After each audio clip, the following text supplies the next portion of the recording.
Hi, Hiram here. Yesterday I did a video on this Sierra stove that I got from eBay.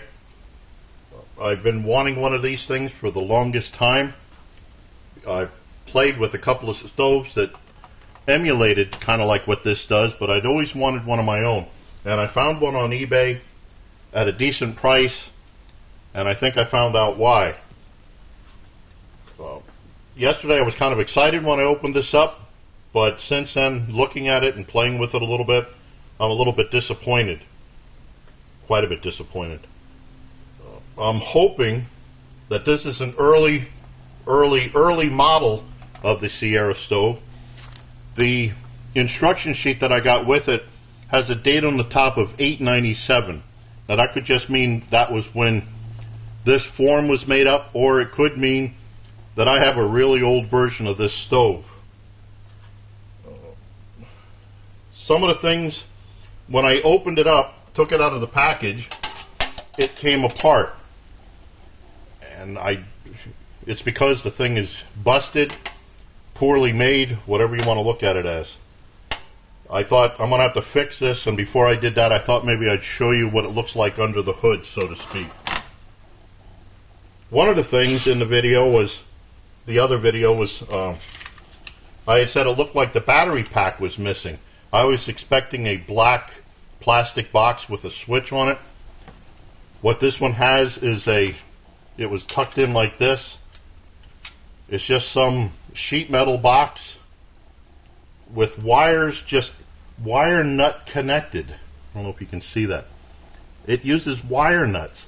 The wires to the motor are unprotected, just hanging there.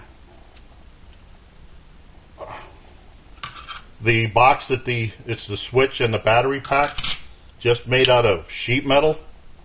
No protection as far as moisture or anything. Just a battery, a switch, a double-sided switch with a resistor. That's what changes the speed of the fan. You have to make sure that you put the battery in the right way, because if you don't, let me just show you this. This is a pain in the butt to try to put back on. Anyway, no protection. It has a low, can you see that? A low, off, and high setting. So you'd start it off on low. Now the air gets sucked in here and pushed out the top. Then you have high, or off, and high. A little bit noisier than what I thought it would be, but that could just be because of just the sheet metal construction here. Now, one of the things with this, I really would have thought this would have a quick disconnect so that this isn't connected all the time. Just a simple little inline connector here could have easily popped this off. I would have thought the wires would be protected from the heat that bounces down onto this, just putting the wires in silicone tubing. The other thing is, on this, if you could easily put the battery in backwards, and there's nothing to prevent that from still operating. If you put the battery in backwards, then instead of it blowing air up out, it'll suck air and heat down onto this and melt everything down. A simple diode in here would have prevented that. I'll save a link down below to another guy, Lopin Engineering. He replaced all this stuff and made a PIC-based PWM controller to put onto this so that you can control it rather than just on and off, and there's no changing, no reversing of the battery. Uses pulse width modulation to have all kinds of changes on this. Anyway, it's kind of interesting. I'll leave a link down below. Now the other thing is, I don't think this was meant to come apart. But while it's apart, I thought I'd show you. Even stuff like this. This piece is supposed to be centered on the hole. Big gap on this side, not on that side. Just poor craftsmanship in there. Now the way that this thing works, this is the outside shell, and this is the inner burn chamber, so to speak. The air comes up through here from the fan pushes it up. This is just attached. You squeeze the fan guard here, squeeze it, and put the tabs in this little hole.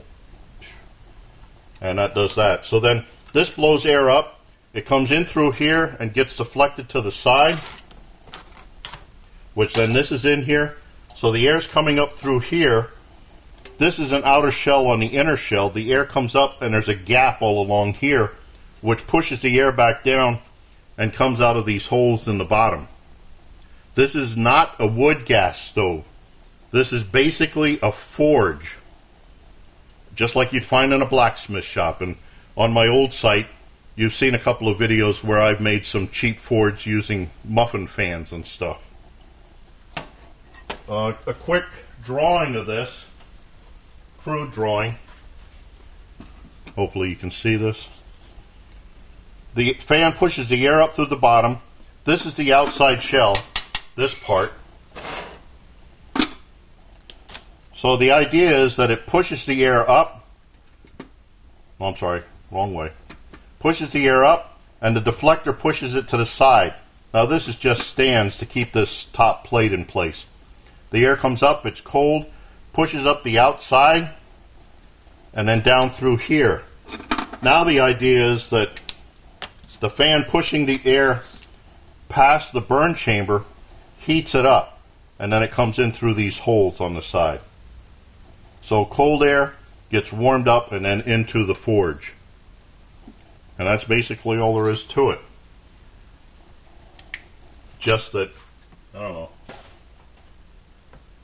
I'm hoping that, I was surprised at the number of people said they never saw this stove before. I mean, this was a really popular stove 3 or 4 years ago. Everybody wanted one. I wanted one. I'll have to check and see on the internet. I'm pretty sure they're still in business, but this just must be a really early version. Now on this, part of my problem is there was a rivet here. Looks like it just popped out. It was so small. Even the other rivet that's in there is crudely put in. Not good workmanship. So that just goes in like this, and then it's supposed to stay in place. Now there's another part with this. Like I said, the air comes out of these holes and burns whatever twigs and stuff you're doing. Let me see if I can get this together. There we go. That's the way it's supposed to look and stay. Pot stands, standoffs here, 4 of them. Now if you're using bigger wood, it does come with another pot stand, off stand. Just like that, just goes in there, and then you can use larger pieces of wood in this. Set your pot on top of this. One more piece with it is a windshield, so to speak. It goes underneath these 3 pot stand legs, just like so. And then you just put your pot in here. Now it came with an Olicamp 1 quart kettle set. That was what they're using for the pot with this. It all fits down in. The pot will fit on this, but the frying pan part doesn't seem to fit in here. So I'll do some close-up pictures of this stuff, and I'll put it on Flickr. Again, I'll put a link down below. Let's see what else.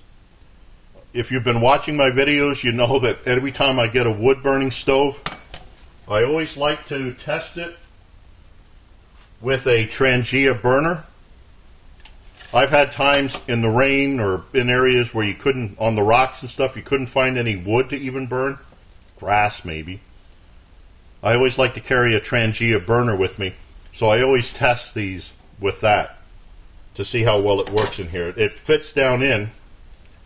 It's a little bit past the sweet spot as far as height, but that can be easily changed. I'm hoping that maybe with using the fan, this will work pretty good in here. So that'll probably be the next video. So now that I've probably really pissed off the Sierra people, which I apologize, I'm just kind of disappointed. But I still think if I fix this up and make some modifications to it, this should be a good stove. A little bit heavy. This is definitely not a Graham Weenie stove, but it fits in with my stuff. I forget what the weights are on this. They say that the stove weight, just this, is 1 pound. With the pot, it's 2 pounds. So it depends on what you want to do. Like I said, not a Graham Weenie item. Let's see, is that it? Yeah, I guess so. So I'll watch for the next test, and then I'll be doing some wood burning tests in this. If anybody, like I said, I'll have to check on the internet and see if they still are selling these. But I was really surprised at the number of people that said they never saw this stove before. So I thank you for watching. I look forward to your input, questions, remarks, helpful suggestions. And as always, watch for my buddy Max. Bye now.